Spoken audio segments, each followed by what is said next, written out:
Aujourd'hui, je t'invite à faire une pause. Respire profondément.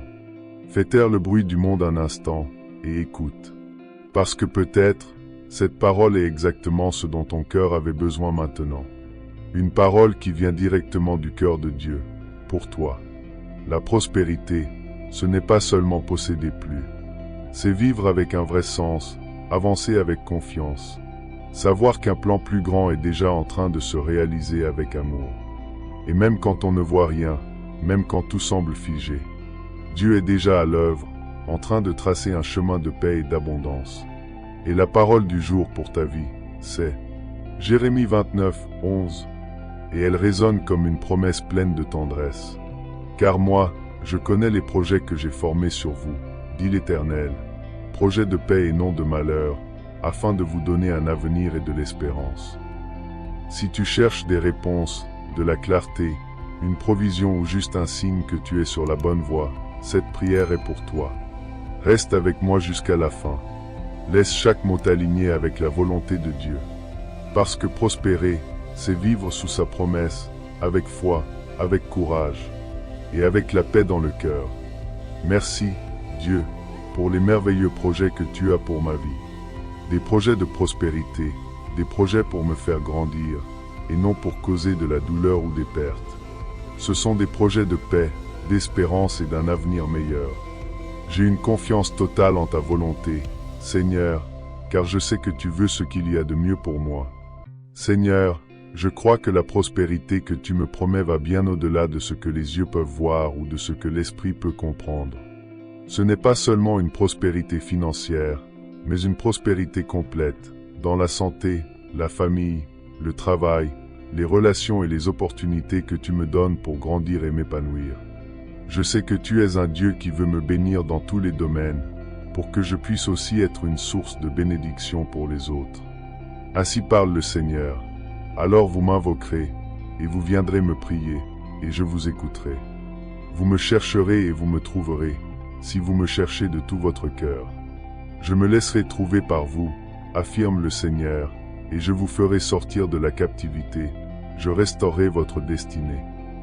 Seigneur, que mes prières touchent ton cœur et me conduisent vers le lieu de restauration et de prospérité que tu as préparé pour moi.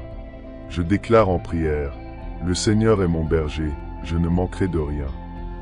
Que le Seigneur nous protège de toute obscurité, de l'envie, des pièges qui peuvent surgir, des loups déguisés en agneaux, et de tout ce qui est caché, cherchant à nous nuire. Que ta lumière brille sur nous, dissipant toute obscurité et guidant nos pas avec sagesse. Je te demande, Seigneur, de bénir ma santé et mon travail. Que tout ce que je fais prospère, que je sois guidé par ta sagesse à chaque décision, et que ta bénédiction repose sur tous mes projets. Que la prospérité vienne non seulement en ressources financières, mais aussi en paix, en amour, en joie, et en réalisation qui glorifie ton nom. Que les portes que tu as pour moi s'ouvrent facilement. Je te prie de me bénir avec des opportunités de croissance, de reconnaissance, et avec la sagesse nécessaire pour saisir chaque chance qui m'est donnée. Seigneur, que mon travail soit fructueux et que je puisse être une bénédiction dans mon environnement professionnel. Que tout ce que j'entreprends prospère, car je sais que tout ce qui est entre tes mains est béni. Que j'ai des relations saines, vraies et enrichissantes, où l'amour, le respect et la compréhension soient toujours la base de chaque interaction. Que je sois entouré de personnes qui m'encouragent, me soutiennent et m'aident à grandir. Seigneur, aide-moi à être une bénédiction pour ceux qui m'entourent, afin que je sois aussi source de prospérité dans la vie des autres. Ta parole dit en 2 Corinthiens 9h8, « Dieu peut vous combler de toute grâce, afin que, possédant toujours en toutes choses de quoi satisfaire à tous vos besoins, vous ayez encore en abondance pour toute bonne œuvre. » Seigneur, je crois que tu es puissant pour faire abonder sur moi toute la grâce dont j'ai besoin pour vivre dans la prospérité. Je crois que lorsque je suis fidèle à toi, tu me bénis avec une abondance qui me permet d'être une bénédiction pour les autres. Merci, Seigneur, car je sais que tes plans pour moi sont des plans de paix, d'espérance et d'un avenir prospère. Je te loue et te rends grâce pour chaque bénédiction, chaque opportunité et chaque porte que tu ouvres dans ma vie. Je reçois ta prospérité, Seigneur, et je me mets à ton service pour faire ta volonté et vivre selon les plans que tu as pour moi. Merci, Seigneur, pour ta fidélité et pour me rappeler chaque jour que tu as un plan parfait pour ma vie. Merci pour ton amour, pour ta fidélité, pour ne jamais m'avoir lâché. Merci pour toutes les bénédictions que j'ai déjà reçues et toutes celles à venir. Au nom de Jésus, je te remercie. Je t'aime, mon Dieu. Amen. Que la bénédiction du Seigneur soit avec toi à chaque pas, aujourd'hui et pour toujours. Suis-nous chaque jour pour une nouvelle parole de foi et d'inspiration. Abonne-toi à la chaîne, mets un like et partage cette prière avec un ami. Dieu est à une prière de distance. Maintenant, je t'invite à ouvrir ton cœur et ton esprit à une réflexion profonde sur la prospérité. Ensemble, nous allons plonger dans des enseignements puissants tirés de plusieurs livres de la Bible, qui nous parlent de la prospérité, non seulement comme richesse matérielle, mais comme une bénédiction qui englobe la foi, la paix, la sagesse et la croissance dans tous les aspects de la vie. Que cette réflexion éclaire encore davantage ton chemin, renforçant ta confiance dans les plans que Dieu a pour toi. Prépare-toi à ressentir un renouveau d'espoir et de force, tandis que nous découvrons ensemble la véritable signification de la prospérité dans le parcours de la foi. Reste avec moi et écoute ce message qui pourrait transformer ta vie. La prospérité est souvent associée au succès financier, mais dans la Bible, elle a un sens bien plus profond et global. La prospérité, ce n'est pas seulement accumuler des richesses matérielles, c'est vivre selon la volonté de Dieu et expérimenter ses bénédictions dans tous les domaines de la vie spirituelle, émotionnelle, physique et financier. Quand on cherche la prospérité, il faut se rappeler que c'est le fruit d'une relation intime avec Dieu et de l'obéissance à ses principes. Le mot « prospérité » revient souvent dans les Écritures et peut être vu sous plusieurs angles. Un des versets les plus connus à ce sujet est Josué 1h8, qui dit « Que ce livre de la loi ne s'éloigne point de ta bouche, médite-le jour et nuit, afin de veiller à agir fidèlement selon tout ce qui y est écrit. Car alors tu auras du succès dans tes entreprises, et tu réussiras. » Ici, on comprend que la prospérité commence par une méditation constante de la parole de Dieu. Quand on s'attache à apprendre et à vivre ses commandements, notre vie s'aligne avec sa volonté, et Dieu commence à bénir nos chemins. Ce n'est pas juste une bénédiction matérielle, mais une prospérité qui imprègne tous les aspects de notre existence. Le principe de la prospérité est étroitement lié à l'obéissance. Dieu a promis la prospérité à son peuple, mais il a clairement dit que celle-ci viendrait quand les gens suivraient ses voies et garderaient ses commandements.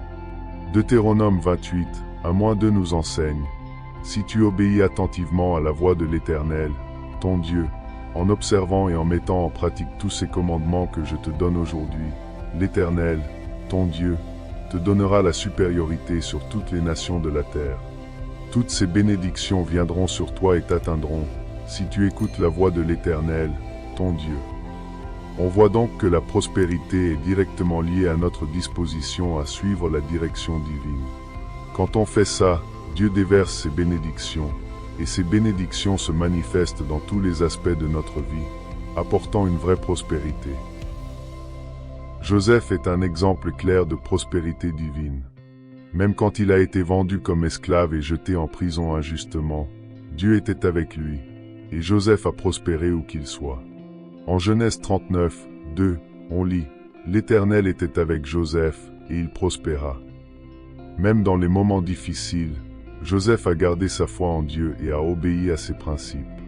Résultat, Dieu l'a élevé pour devenir gouverneur d'Égypte, une position de grand pouvoir et richesse.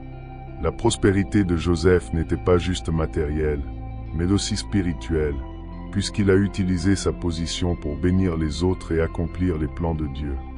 Un autre exemple marquant est Salomon, connu pour sa sagesse et sa richesse. Quand Salomon est monté sur le trône d'Israël, il a demandé à Dieu la sagesse pour bien gouverner le peuple, et Dieu ne lui a pas seulement donné la sagesse, mais aussi richesse et honneur. 1 Roi 3, 5-14. Dieu lui dit: « Parce que tu as demandé cela et que tu n'as pas demandé pour toi longtemps la vie, ni des richesses, ni la vie de tes ennemis, mais que tu as demandé l'intelligence pour gouverner mon peuple, voici, j'ai fait selon tes paroles. » Salomon a connu une prospérité complète, sagesse, richesse et paix, parce qu'il a mis le royaume de Dieu en premier. La prospérité, telle qu'enseignée dans la Bible, n'est pas pour notre ego ou notre satisfaction personnelle, mais pour être une bénédiction pour les autres. 2 Corinthiens 9h8 nous rappelle « Et Dieu peut vous combler de toutes sortes de grâces, afin que, possédant toujours en toutes choses de quoi satisfaire à tous vos besoins, vous ayez encore en abondance pour toute bonne œuvre. » Quand Dieu nous bénit, il attend que nous utilisions ces bénédictions pour aider les autres et accomplir son dessein sur terre. Abraham, par exemple, est considéré comme le père de la foi et un grand exemple de prospérité. Dieu l'a béni abondamment, mais pour qu'Abraham soit une bénédiction pour toutes les nations. En Genèse 12, 2-3, Dieu dit « Je ferai de toi une grande nation, et je te bénirai, je rendrai ton nom grand, et tu seras une bénédiction. Je bénirai ceux qui te béniront, et je maudirai ceux qui te maudiront, et toutes les familles de la terre seront bénies en toi. » Abraham a prospéré pour que sa vie devienne un canal de bénédiction pour les autres, et c'est la vraie raison pour laquelle nous cherchons la prospérité, servir le royaume de Dieu et bénir ceux qui nous entourent. La vraie prospérité commence par une décision, choisir de faire confiance à Dieu et marcher selon ses principes. Quand on fait ça, il promet de pourvoir à tous nos besoins et même plus que ce qu'on imagine. En Philippiens 4h19, Paul nous rappelle « Et mon Dieu pourvoira à tous vos besoins selon sa richesse, avec gloire, en Jésus-Christ. » Dieu est fidèle pour nous pourvoir, mais la prospérité la plus complète arrive quand on aligne notre vie sur sa volonté. La prospérité, selon la Bible, va bien au-delà des richesses matérielles. Elle implique d'obéir à Dieu, de vivre selon ses principes et d'être une bénédiction pour les autres. Des personnages comme Joseph, Salomon et Abraham nous montrent que la vraie prospérité vient quand on met notre confiance en Dieu et qu'on suit ses chemins. En faisant cela, Dieu déverse sa bénédiction sur nos vies, nous apportant prospérité dans tous les domaines, pour que nous puissions accomplir son dessein ici-bas. Puissions-nous alors chercher la prospérité selon la volonté de Dieu et utiliser ces bénédictions pour bénir les autres. Si tu as prié avec moi jusqu'ici, écris Amen dans les commentaires. Ce sera ta déclaration de foi. Et souviens-toi, tu n'es pas seul. Dieu est avec toi, même quand tout semble silencieux.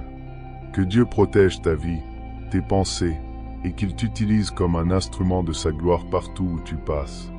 Merci d'avoir pris ce temps avec nous. Si cette parole t'a touché, partage-la avec tes amis. Ensemble, répandons l'amour de Dieu. Peu importe ce que tu traverses, Dieu est à une prière près. Si cette prière a parlé à ton cœur, abonne-toi à la chaîne et active la cloche pour recevoir plus de prières et de messages de foi. Et n'oublie pas de mettre un like pour nous soutenir. À très bientôt pour un nouveau moment avec Dieu.